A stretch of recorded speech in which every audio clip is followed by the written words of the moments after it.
So what is written in the whole volume is, if not predictive, still testable. The word of this day of these essays, the authors of which may or may not agree with my interpretation of their findings, will in the long run be determined less by their fit to the facts from which they are derived, though it is what which recommends them to our attention in the first place, that by whether they illumine the future course of Indonesian politics, as the consequences of the last decade appear in the next.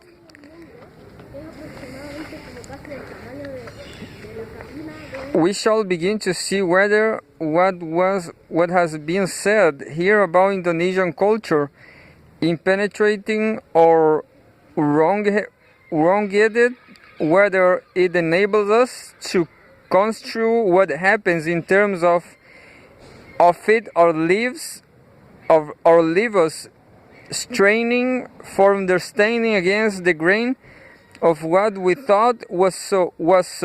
Meanwhile, we can only wait for the crocodile along with everyone else, recalling as a bar to the sort of moral presumptuousness that either Americans nor Indonesians are at this time very well positioned to affect. What Jacob Burckhardt, who perhaps deserves to be called the founder of thematic analysis, said in 1860 about the dubious business of judging peoples. It may be possible to indicate many contrasts and shades of difference among different nations, but to strike the balance of the whole is not given not to human insight. The ultimate truth with respect to the character, the consciousness, and the guilt of a people remains forever a secret, if only for the reason that its defects have another side where they reappear as peculiarities or even as virtues. We must leave those who find pleasure in passing sweeping censures on whole nations to do so as they like. The people of Europe can maltreat but happily not judge one another. A great nation interwoven by its civilization, its achievements and its fortunes with the whole life of the modern world, can afford to ignore both its advocates and its accuracies. It lives on with or without the approval of theorists. Chapter 12. Politics Past, Politics Present. Some notes on the uses of anthropology in the understanding the new states. First, 1.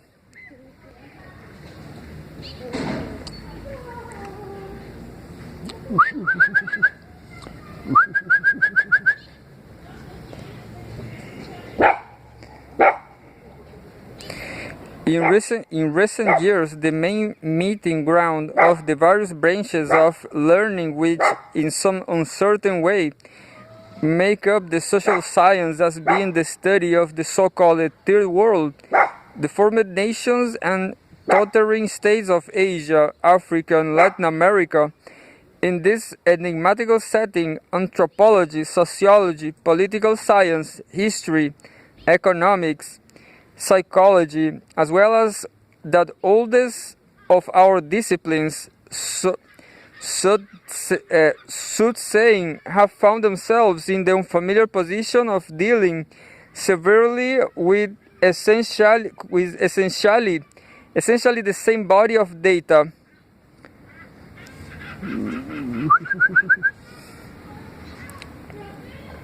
The experience has not always been a comfortable one. The meeting ground, as has often turned into a battleground, and the lines of professional demarcation have hardened, as Englishmen abroad are often more British than in London, so economics abroad are often more econometrical than at MIT. Then, too, a few of the more enthusiastic have abandoned their professions almost altogether for a kind of Alexandrian eclecticism, which has produced some very strange hippogriff. Indeed, Freud, Marx, and Margaret Mead in one ungainly package. But the general effect has certainly been salutary. The sense of intellectual self-sufficiency, that peculiar conceptual and methodological arrogance which come from dealing too long and too intensely with a pocket universe all one's own. The American business cycle, French party politics, class mobility in Sweden, the kinship system of some upcountry African tribe, and which it is perhaps the most formidable enemy of a general science of society, has been seriously, and I think permanently, shaken. The closest society has been as thoroughly exploded for most of those who have studied the new nations as it has for the most of those who live in them. It is coming at last to dawn upon even the most isolationist-minded of such scholars that there is not only a special science, but a special science which cannot even function without a great deal of help from other special sciences previously despised. Here, anyway, the notion that we are all members of one another has made a certain measure of progress.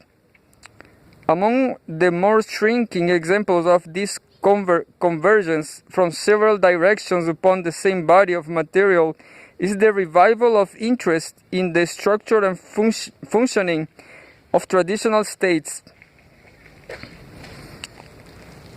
In the past several years, the need to develop a general political science of pre-industrial societies in order to have, as the sociologist Frank Sutton has put it, a base point from which to understand the transitional societies which crowd the present scene, has been felt with increasing intensity on a wide variety of quarters. As the quarters have been various, so to have the responses. But Max Weber's half-century-old essay on patrimonialism in Wirtschaft und Gesellschaft is no longer the isolated monument that Sutton, writing only a decade or so ago, then rightly called it. It is now but one among a whole set of discourses, some more monumental than others, and a few too monumental altogether, on the nature of government in to have a word for them, peasant societies. Societies with too many resemblances to our own for us to stigmatize them as a primitive, and too few for us to celebrate them as modern. To simplify, there have been 4 major lines of attack developing over the last decade or so on this question of the nature of traditional politics. First, there has been the revival, largely in the hands of Karl Wittfogel, of Marx's old notion of an Asiatic mode of production, now interpreted to be hydraulic agriculture, and of a radically despotic state, total terror, total submission, total loneliness. In Wittfogel's broadsheet rhetoric, regarded as causally reflective of it. Second, There has been the work by social anthropologists, most of them British and virtually all of them Africanists, on the so-called segmentary states, states in which kinship groups and kinship loyalties play a central role, and which, quite contrary to the monolithic view of traditional states that emerges from the Wittfogel approach, sees such states as delicate balances among scattered centers of semi-independent power, now building up under the guidance of tribal myth and civic ritual towards some apical point, now sliding away into clan jealousy, local rivalry, and fraternal intrigue. Third,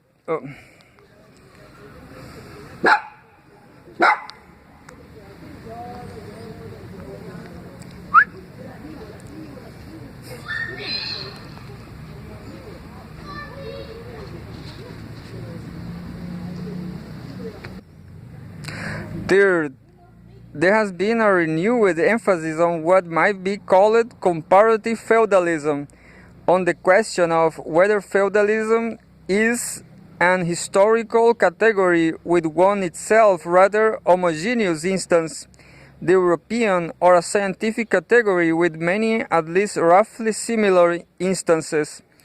Here the motive figure is beyond doubt Mark Bloch.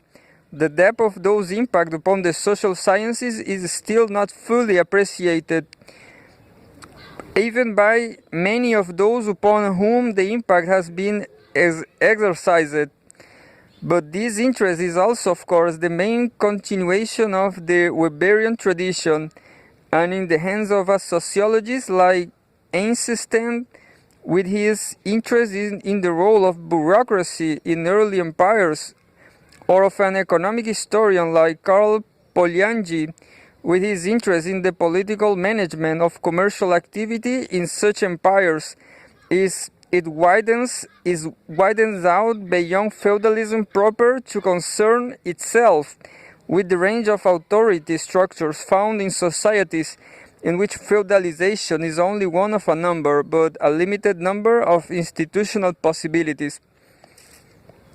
And fourth, there has been the reconsideration among prehistorians, archaeologists mostly, but some Orientalists and ethnologists as well, of the size and scope of ancient states and of the developmental stages through which those states seem to have passed: Maya, Teotihuacan, Indus, Angkor, Majapahit, Inca, Mesopotamia, Egypt, all the magical names, unless these days for glittering Bronze Age barbarism born adult out of Gordon Child's urban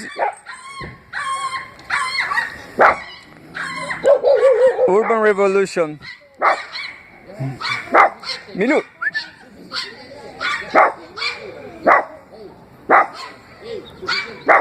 And more for extended gradualistic developmental cycles, more of them similar, some of them different,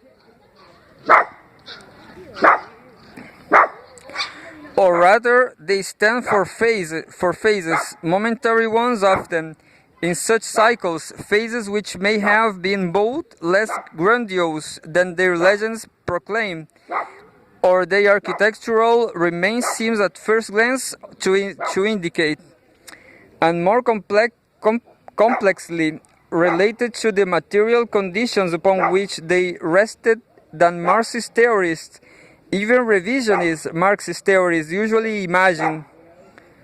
Anthropologists have been deeply involved in all four of these lines of attack upon the nature of government in peasant societies. Two of them, the study of segmentary states and of the developmental cycles of prehistorical states, have been almost exclusively anthropological. But Wittfogel's theories have had an enormous impact as well, We have had implications of them by anthropologists to Tibet, the Valley of Mexico, the pueblos of the southwestern United States, and certain parts of Africa. The comparative institutions approach has been less frequently pursued, partly because Weber tends to frighten anthropologists, but his fine Germanic hands can be seen quite clearly in a number of recent studies of some of the more developed of black African states: Buganda, Busoga, Fulani, Ethiopia, Ashanti. It becoming thus involved, anthropologists have, as I have suggested, been drawn willy-nilly into an enterprise far wider than the confines of their own discipline, and so find themselves faced with the unforeseen question of what, qua anthropologists rather than as self-made sociologists, historians, political scientists, or whatever, they have to offer to this wider enterprise. The easy answer to this, still preferred in certain circles, is data, preferably anomalous data, which will demolish some sociologists' high road theory. But to accept that answer is to reduce anthropology to a kind of spiteful ethnography, capable, like some literary censor, of disapproving of intellectual constructions, but not of creating or perhaps even of understanding any. With respect to Professor Sutton's large vision of a general comparative political science of pre-industrial societies, I for one think it can contribute more than that, and in order to indicate, certainly not in the space available to me here to establish what sort of thing that more might be, I want to do two things which are quintessentially anthropological: to discuss a curious case from a distant land, and to draw from that case conclusions of fact and method for more far-reaching than any such isolated example can possibly sustain.